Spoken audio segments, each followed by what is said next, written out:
यज्ञ की तैयारियां हुई, सारी सामग्री इकट्ठी की गई। इंद्र ने कहा विश्वरूप से कि यज्ञ में आहुतियां जिन जिन मंत्रों से डलवाना है वो आप पहले समझना। देवताओं का उत्थान और दैत्यों का पतन, इससे संबंधित जो मंत्र हैं उनसे आप आहुतियां डलवाइए। देवताओं का विनाश हो जाए और दैत्यों का उत्थान, इस तरह से आप विश्वरूप ने सुना, लेकिन बड़े चक्कर में विश्वरूप पड़ गए कि विश्वरूप का ननिहाल दैत्यों के यहाँ है। विश्वरूप की जो माँ है, कुष्ठा की जो पत्नी है, वो दैत्य घर की बेटी, दैत्य वंश की। अब कोई अपने नाना मामा का बुरा क्यों चाहे? विश्वरूप विचार करने लगे क्या करें, फिर निर्णय लिया हाँ कर लेते हैं, कोई बात नहीं, लेकिन हम दैत्यों के पतन के लिए, देवताओं के उत्थान के लिए कार्य करें, लेकिन दैत्यों के पतन के लिए, उनके भी उत्थान के लिए कार्य करें। अब जब आहुतियां डालते हैं देवताओं के नाम, देवताओं के उत्थान के लिए, तो देवताओं की नजरें बचा करके कुछ आहुतियां विश्वरूप जी दैत्यों के उत्थान के लिए भी डाल देते हैं। एक दो दिन तो ऐसा चलता रहा, लेकिन अंततः विश्वरूप पकड़े गए, आचार्य जी पकड़े। इंद्र ने जान लिया कि वो ये देवताओं के उत्थान के लिए तो कार्य करता है, लेकिन दैत्यों के विनाश के लिए नहीं, तो दैत्यों का भी उत्थान चाहता है।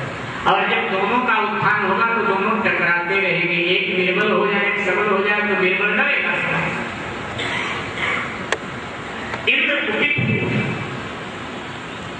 इंद्र को मना करना चाहिए, ऐसा न कीजिए आचार्य, लेकिन ऐसा नहीं किया गया। इतना कुपित हुआ कि इंद्र ने अपने तलवार से विश्वरूप का सर काट दिया, और जैसे विश्वरूप का सर काटा तो ब्रह्म हत्या साक्षात रूप लेकर खड़ी हो गई और इंद्र से कहने लगी मैं तुझे छोड़ने वाली नहीं। ब्रह्म हत्या लगी इंद्र के पीछे, और जब ब्रह्म हत्या लगी तो इंद्र भागने लगा, जहां जाए वहां ब्रह्म हत्या। सबने कहा ब्रह्म हत्यारे को कोई शरण नहीं। अंततः इंद्र को कीड़े की योनि मिली, इंद्र जैसों को कीड़ा बनना पड़ा, और एक सरोवर में कमल के नाल में छुप करके बैठा कीड़ा। उधर सुखदेव जी महाराज कहते हैं कि नहुस राजा हो गया स्वर्ग का, सिंहासन तो कर, नहुस महाराज राजा स्वर्ग का। नहुस की दृष्टि इंद्राणी पर गई। नहुस ने कहा जब इंद्रासन मेरा तो इंद्राणी भी। नहुस ने संदेशा भिजवाया कि तू हमारी पत्नी बन जा, अन्यथा तो मैं जबरन तुझे अपनी पत्नी बना लूंगा, क्योंकि मैं अब स्वर्ग का राजा हूं, इंद्रासन मेरा तो इंद्राणी भी मेरी होगी। सची वो पड़ी, मेरे पतिव्रता धर्म का क्या होगा। और तब सची को और कुछ नहीं सूझा, वो वहीं सदगुरु के द्वार पर गई, बृहस्पति जी के पास गई, जाकर रोने लगी, गुरुदेव मेरे पति का अपराध है, मेरा मैं कैसे अपने सतीत्व की रक्षा करूं। जो ये नया इंद्र बना है नहुस, ऐसा संदेशा नहीं क्या अगला पर दया आई गुरुदेव। बोले पतन जैसे मेरे पति का हुआ, अगर ऐसा भाव इसमें है, इसका भी पतन स्वर्ग से हो जाए। अब जब तेरे पास संदेशा दोबारा आए तो कह देना कि मैं तुम्हारी हो जाऊंगी, लेकिन एक शर्त है, ऐसे वाहन पर तुम बैठ कर आओ जिसपे आज तक कोई न बैठा हो। इतना बोल ठीक, गुरुदेव को प्रणाम करके नहुस के सेवक फिर आए, आप चल रही हैं या महाराज को यहाँ आना पड़े। कहने लगी महाराज यहाँ आए तो ज्यादा अच्छा है, लेकिन महाराज से कहना कि जिस वाहन पर बैठकर आज तक कोई न चला, ऐसे वाहन पर बैठकर आएंगे तो मैं उन्हें स्वीकार कर लूंगी, अन्यथा बिल्कुल नहीं स्वीकार करूंगी। कामान तो हो रहा था नहुष। जाकर के सेवकों ने बताया, दुष्ट के आसपास वाले में कुछ ज्यादा ही दुष्ट होते हैं। तो नहुष ने पूछा अपने आसपास वालों से, भाई ऐसा कौन सा वाहन है जिसपे अभी तक कोई ना बैठा हो, गिनाने लगे सब, कोई ना कोई बैठा ही हर वाहन पर। एक ने कहा कि ब्राह्मणों को किसी ने वाहन आज तक नहीं बनाया, ब्राह्मण तो समाज के आदरणीय रहे हैं ना, तुम इनको वाहन बना। कैसे? बोले पालकी में बैठो, लेकिन वो पालकी ब्राह्मण उठा कर ले जाए, ब्राह्मणों से कोई सेवा लेता नहीं। तुम ब्राह्मणों से पालकी उठो, ब्राह्मणों पर सवारी करके जाओ, ठीक है, पकड़ के आओ 4 ब्राह्मण। अब नहुष के सेवक गए, 3 तो साधारण ब्राह्मण थे हमारे जैसे, साधारण जैसे, लेकिन एक ब्राह्मण बड़ा सिद्धि संत था, अगस्त महाराज, तुमको भी पकड़ ले आए। अब पहले तो अगस्त ने सोचा चलो ईश्वर की इच्छा, पालकी उठा चलने लगे, लेकिन नहुष को जल्दी हो रही है, इसलिए नहुष ने कहा सर्प सर्प। जल्दी जल्दी को संस्कृत में बोला जाता है सर्प सर्प, यानी जल्दी जल्दी चलो। तो जैसे कहा सर्प सर्प, और ये कहकर एक लात मारी अगस्त ऋषि, जल्दी चलो सर्प सर्प। अगस्त ऋषि ने पालकी तो वही पटक दिया और कहा मूर्ख कहीं का, तू सर्प हो जा, सर्प की योनि में चला जा, तेरा पतन हो जाए स्वर्ग से। नहुष सर्प बन करके स्वर्ग से मृत्यु लोक में आकर गिर पड़ा और इंद्राणी की सतीत्व की रक्षा। सदगुरु बचाता है हर हाल में। हमारे संत लोग गाते हैं कि मेरे ठाकुरा तू होके दयाल लिख दे, मेरे दिला में बुरा प्यार लिख दे, मेरे दिला में बुरा प्यार लिख दे, मेरे ठाकुरा तू होके दयाल लिख दे, मेरे दिला में बुरा प्यार लिख दे, दिला में बुरा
लेकिन दुर्गुण ने पुनः पृथ्वी लोक में शर्त के पतन हुआ।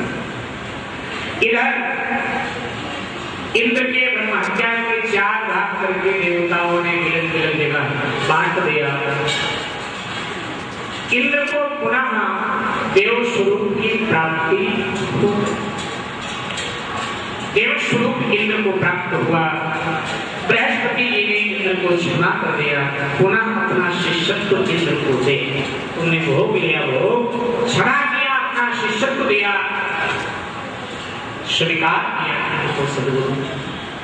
और जब सदगुरु ने स्वीकार किया तो वो बोझ थे जो भी चले गए पेशाब आ गए बोझ थे शिष्य। मेरे भाई इधर त्वष्टा महाराज को जब पता चला कि उनके पुत्र को मार दिया ऐसे ऐसे इंद्र ने, तो त्वष्टा चुप नहीं बैठे। त्वष्टा महाराज ने यज्ञ किया, संकल्प लिया कि मैं यज्ञ करूंगा, लेकिन संकल्प के समय थोड़ी भूल गया, आवेश में थे, थोड़ा क्रोध में थे त्वष्टा। जब संकल्प ले रहे थे तो कहना चाहते थे कि यज्ञ से ऐसा पुत्र उत्पन्न हो जो इंद्र को मारे, लेकिन जब संकल्प ले रहे थे तो बोलना ऐसा था, लेकिन बोल गए यज्ञ से ऐसा पुत्र मिले जिसे इंद्र मारे। ऐसा बोल जल्दबाज, ऐसा बोल। अब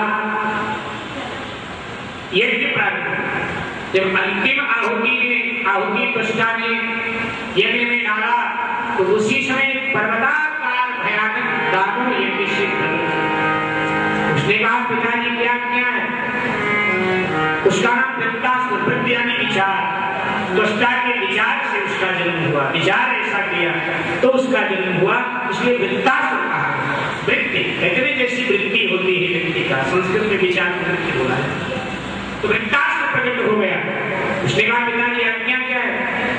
उसने कहा तो दैत्यों से संगठन बना और देवलोक पर टूट कर इंद्र का साम्राज्य छीन ले, वो पुनः इंद्र हो चुका है। बृहस्पति ने उसे स्वीकार कर लिया है, उसने सिंहासन दैत्यों से छीन लिया है, अब तो छीन ले सिंहासन।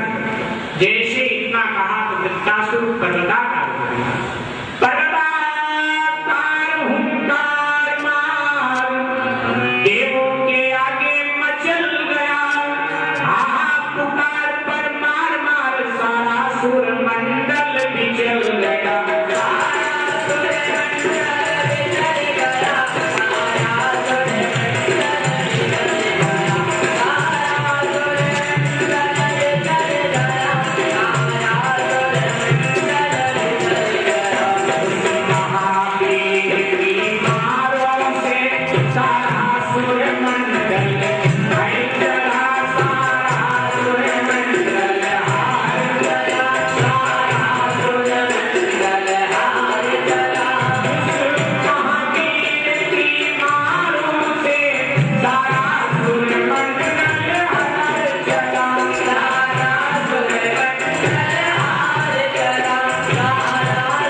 कोई देवता ठहर नहीं पाए, इंद्र सहित सभी देवता रांगण छोड़कर भाग गए। वैकुंठ के द्वार पर जाकर भगवान विष्णु के शरण में त्राही महाराज बड़ा ही बलवान राक्षस है, हमसे जीता नहीं है, इसके मरने का कोई उपाय हो। कहने लगे विष्णु जी, ब्राह्मण के वृत्त से विचार से प्रकट हुआ ये देखते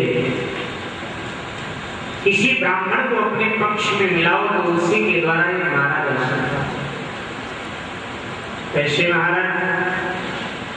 कोई ब्राह्मण अपनी बलिदानी तुम्हारे लिए दे दे, उसके अस्थियों का हथियार बनाओ और उसी से मारो तो ये मारा गया। ऐसे पूरी नीति रही है प्रारंभ से ही, लोहा लोहे से ही कटता। प्रारंभ से टूटता पाषाण है पाषाण के आघात से, टूटता पाषाण है पाषाण के आघात से। तो कहने के ऐसा कौन सा परोपकारी परमार्थी त्यागी ब्राह्मण है जो देव समाज के लिए अपने आप को अर्पण करे। भगवान ने कहा तुम देखो कोई अब देवता लोग बहुत डर गए, ब्राह्मणों ने फटकार लगा दिया, बोले ऐसे ही जान गंवाने के लिए थोड़ा हमारी क्या मना कर। भगवान के पास आए, भगवान ने कहा एक हमारे भक्त हैं उनके पास चले, अगर वो मना करेंगे तो मेरा नाम ले देना। भगवान ने कहा है बस वो अपने शरीर की अस्थियां उन्हें दे देंगे। बोले महाराज कौन है? बोले दधीची नाम के एक ब्राह्मण है, उनके पास आता। दधीची ऋषि के पास चले। अब ये देवता लोग दधीची के पास आए, महाराज अगर आप अपनी अस्थियां हमें दे दो उससे वज्र का निर्माण हम करेंगे और तभी धृतराष्ट्र मारा जाएगा। ये जो देव संस्कृति है ना ये खतरे में है। देव संस्कृति की महाराज रक्षा होगा। दधीची ने कहा ये सलाह किसने दी? किसने भेजा तुम्हें हमारे पास? बोले महाराज बताना नहीं चाहते थे, हम बाद में बताते आपको, लेकिन आप पूछ रहे हो तो हम बता रहे हैं भगवान ने भेजा। दधीची ने सोचा कि भगवान ही उतारू हो गया हमारी हड्डियां लेने के लिए, तो हमको तो हंसते हंसते देते बच्चे। बड़े परोपकारी थे। ये शरीर पर एक दिन नष्ट होना है, चिता की भस्म बन जाए। अच्छा है ये शरीर किसी के काम अच्छा। महाराज ने योग विद्या के द्वारा अपने प्राणों का त्याग कर दिया। अस्थियां महाराज ने अपने देवताओं को दिया, उससे 3 ऐतिहासिक हथियार बनाए। 3 क्या? पिनाक नाम का धनुष भगवान शंकर के पास था, जिसे राम जी ने जनकपुर में तोड़ा था। पिनाक नाम का धनुष, गांडीव नाम का धनुष जो अर्जुन के पास। गांडीव, पिनाक, शारंगी 3 धनुष और चौथा बचपन। जो नाक की हड्डियां थी, इन शरीर की हड्डियों से 3 धनुष बनाए गए। 3 धनुष भगवान के पास, विष्णु के पास, फिर वो लीला अवतार में राम जी के पास भी आया सारंग, और फिर वो सारंग कृष्ण जी के पास भी आया लीला अवतार में। तीनों अवतारों में, दोनों अवतारों में प्रभु वही सारंग लेते हैं जो विष्णु के हाथ में है। फिर रामायण में भी सारंग का वर्णन है और भागवत आदि पुराणों में भी कृष्ण के हाथ में जहाँ जरूरत पड़ी धनुष की वो आ जाता था उनके हाथ में। सारंग, पिनाक और गांडीव, ये 3 धनुष और नाक की आसपास की जो हड्डियां, उससे वज्र का निर्माण हुआ। इंद्र को वज्र दिया विश्वकर्मा कि इससे वृत्रासुर मारा। और आप देवता लोगों ने भगवान से कहा महाराज आप भी चलो वहां निरीक्षण करते रहना लड़ाई का। हाँ अगर कहीं मुश्किल में फंसे तो हमारी मदद करो। भगवान के वहां उपस्थित थे। पुनः देवासुर संग्राम हुआ और इंद्र के वज्र प्रहार से वृत्रासुर अपने हाथी से गिर पड़ा नीचे। उसके प्राण थे वो निकलने वाले थे कि अचानक उसकी दृष्टि भगवान पर गई, विष्णु पर गई। और तब उसने हाथ जोड़े और लड़खड़ाती जुबान में भगवान की स्तुति कर दी। अहम हरे तो पद पाद मूलम, हे दासानुदासो, हे महाराज मैं जहां भी जन्म लूं आपके चरणों का दास हूं। आपके चरण, आपके जो भक्त हैं दासानुदास, आपके दास का भी मैं दास करूं, आपकी कृपा मुझ पर बनी रहे, भक्ति आप मुझे दो। ये कहता कहता वृत्रासुर मर गए। अब परीक्षित महाराज को संदेह हो। भागवत जी में परीक्षित ने प्रश्न किया सुखदेव जी से कि गुरुदेव, एक तरफ आप कहते हो राक्षस था, देव संस्कृति के विरोध में युद्ध कर रहा था दैत्यों की तरफ, देव संस्कृति के विनाश के लिए और दैत्य संस्कृति की स्थापना के लिए चल रहा था, और दूसरी तरफ आपने कहा कि वो भगवान विष्णु की स्तुति कर रहा है मरते समय और कह रहा है जहां मेरा जन्म हो मैं आपके दासों का दास करूं, प्रभु आप अपनी भक्ति मुझे दें, आपके चरणों में मेरा प्रेम करें। महाराज ऐसे विचार तो योगियों के संतों के मन में आया करते हैं, और ऐसे विचार अनेक साधना के बाद में तब कहीं मृत्यु के समय आते हैं। तो ये तो देखते हैं इतना विशुद्ध विचार कैसे आया। सुखदेव जी ने कहा राजन, दैत्य की योनि में थोड़ी देर के लिए आया, मूल में ये दैत्य नहीं है। सुखदेव जी कहते हैं कि राजन, ये चित्रकेतु नाम का राजा था, गत जन्म में वृत्रासुर चित्रकेतु नाम का राजा था। इसके 1 करोड़ रानियां, चौथा भागवत में लिखा है, आप खुद भागवत में देखिएगा, वहां लिखा है कि राजा चित्रकेतु के 1 करोड़ रानियां थी। वो लोग कहते हैं आबादी कितनी थी उस समय देश, कहाँ रहती थी 1 करोड़ रानियां, लेकिन भागवत में स्पष्ट है 1 करोड़ रानियां। कल मैंने सायंकाल की कथा में निवेदन किया था कि पहली बात भागवत समाधि भाषा में, और दूसरी बात यह है आप सबने अपने अध्ययन काल में पढ़ा होगा, कविता स्त्री है, कविता कामिनी, और स्त्रियां श्रृंगार करती हैं। तो कविता की स्त्री है, उसका भी श्रृंगार तो होना चाहिए। साहित्य में अलंकार पाया जाता है, कोई भी साहित्य हो, हिंदी हो, उर्दू, अंग्रेजी, कोई भी हो, संस्कृत हो, तो साहित्य में अलंकार पाया जाता है। अलंकार का मतलब क्या होगा? आभूषण, गहना ही हो, अलंकार का मतलब आभूषण। तो अभी स्त्रियां तो स्वतः अपना श्रृंगार अपने आप कर लेती हैं, लेकिन कविता जो है, कविता महारानी जो है, वो कवि के अधीनस्थ रहते हैं, कभी उसका उपासक है, कभी उसका पुजारी है, कभी उसका साधक है। तो कवि अपने कविता देवी का अलंकारों से श्रृंगार करता है और तरह तरह के अलंकार डालता है। आप सबने अध्ययन काल में पढ़ा होगा, हमारे नन्हे बच्चे भी पढ़ेंगे आगे। अलंकार कितने प्रकार का होता है? अनुप्रास है, ये यमक है, ये श्लेष है, ये संदेहा अलंकार है, ये भ्रमा अलंकार है, और उन्हीं अलंकारों में ये उपमा अलंकार है। उन्हीं अलंकारों में एक अलंकार का नाम है अतिशयोक्ति अलंकार। बहनों को पता होगा अतिशयोक्ति अलंकार, जहां कभी किसी वस्तु का बढ़ा चढ़ाकर वर्णन करता है वहां होता है अतिशयोक्ति अलंकार। और ये सभी यहाँ तक वेदों में भी अलंकार पाए जाते हैं, वेदों में भी अलंकार है, कई देखा है, बड़ी बारीकी से देखा है कि अलंकार वेदों में भी है और पुराणों में तो विपुल मात्रा में अलंकार, रामायण महाभारत। तो कभी ये अलंकार है। जैसे रामायण में एक जगह आता है, जब महाराज राम जी की बारात जनक जी के द्वार पर पहुंची, तो वहां तुलसीदास बाबा ने बोल दिया कि महावीर भूपति के द्वारे रज होई जाए पसान पवारे, रज होई जाए पसान पवारे। तुलसी जी ने इसकी गाली तो बड़ी गजब की थी। पूछा गया बाबा कितनी भीड़ है बारात में आपके राम जी की? तुलसी जी ने कहा जनक जी के द्वार पर पड़े गजब की भीड़ है भैया। अरे पत्थर फेंको तो भी धूल हो जाए जितनी भीड़ है, लेकिन अगर पत्थर फेंका जाए घर में तो पत्थर धूल बनेगा क्या? धूल नहीं बनेगा, एक आपका सर जरूर फूट जाएगा।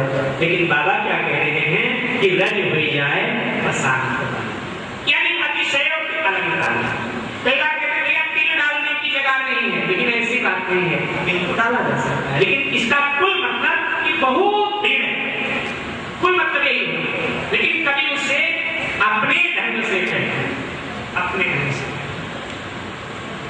क्योंकि वो सजाता है कविता कामिनी को। तो यहाँ व्यास जी महाराज का अलंकार है, अलंकार व्यास जी का अतिशयोक्त अलंकार है व्यास जी महाराज का। यहाँ व्यास जी ने अतिशयोक्त अलंकार का। अब कोई गांव का अशिक्षित आदमी उस चौपाई को पढ़ता है, कहता है क्या बवाल है, लेकिन कोई पढ़ा लिखा साहित्यिक आदमी ये पढ़ता है तो मुस्कुराता है तुलसी राशि के चतुर्था पर, क्या बढ़िया बाबा ने अलंकार डाला है। वो कहता है